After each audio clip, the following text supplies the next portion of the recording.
Okay, so let's get right into it. What we're looking at here is a huge political firestorm in India.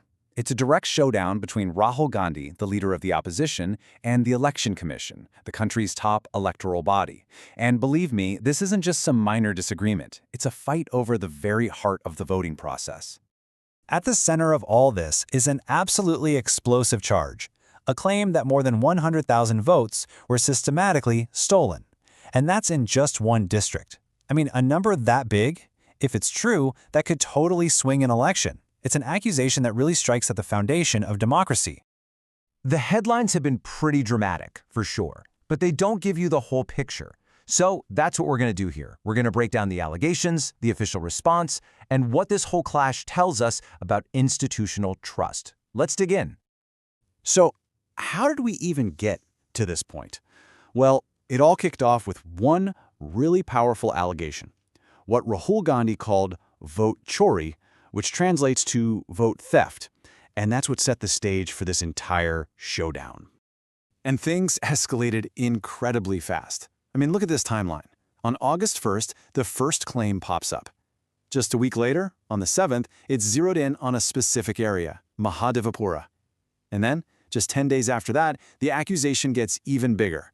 It's not just about mistakes anymore. It's about direct collusion between the Election Commission and the ruling party. And this is the number at the heart of it all, 100,250. It's such a specific, massive figure, and it's what the whole controversy is built around. The opposition's point is, hey, this isn't just some rounding error. This looks like a systematic plan to mess with the voter lists. Okay, so where did they get that huge number? It wasn't just pulled out of thin air. To really get their side of the story, we've got to look at the detailed breakdown they provided of all these alleged problems. Now, this breakdown is pretty fascinating because it's not just one issue. You've got nearly 12,000 alleged duplicate voters. Then, get this, over 40,000 with fake or invalid addresses. More than 10,000 people registered to a single address. You see, each of these categories points to a potentially different way to game the system, from creating voters that don't exist to hijacking the identities of real ones. So with all this data in hand, the opposition made a very clear demand. They didn't just ask for an investigation, no, they wanted the raw materials to prove their case themselves. They asked for the complete, machine-readable electronic voter lists and all the CCTV footage from the polling stations. And to back up this claim of collusion, Gandhi pointed to a specific law. He argued that a 2023 law that protects election commissioners from legal action basically lets them off the hook. He claims it creates a situation where the commission can do whatever it wants without any real consequences. The whole tone of this thing was really set by moments like this. This wasn't some polite letter asking for information. It was a direct public challenge. That statement, "We will catch you," it just turned a procedural argument into a very personal and political fight. Of course, facing accusations this serious, the Election Commission wasn't going to stay quiet.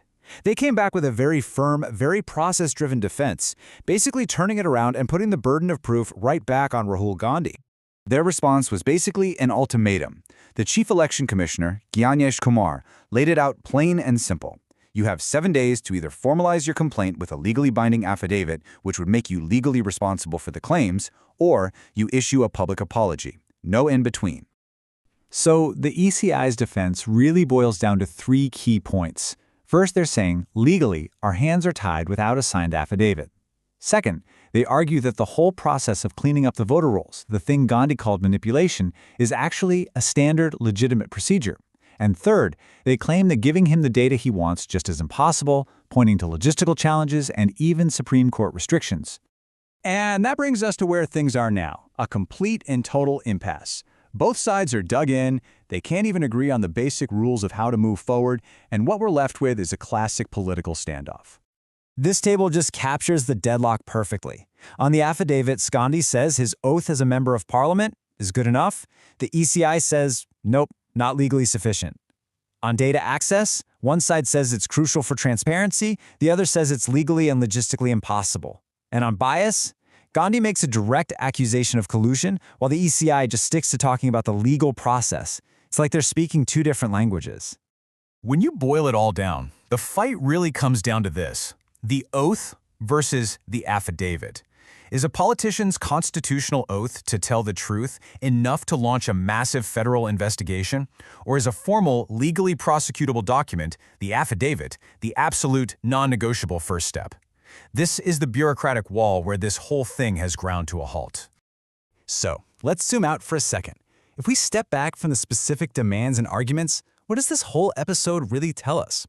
Well, it points to a much deeper, and frankly, more troubling issue in the whole democratic system. Here's the real takeaway. This fight isn't just about voter lists anymore. It's a symptom of a deep and growing lack of trust. I mean, when a major political party doesn't trust the electoral referee to be impartial, and the referee doesn't trust the party to follow the rules, well, the foundation of the entire system starts to feel a little shaky. This whole standoff really forces us to ask some tough questions, right? Like, what does real transparency even look like? What's the right way to challenge results? Where do you draw the line between a political protest and a legal requirement?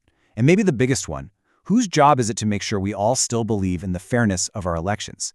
There are no easy answers. So, we end on this thought.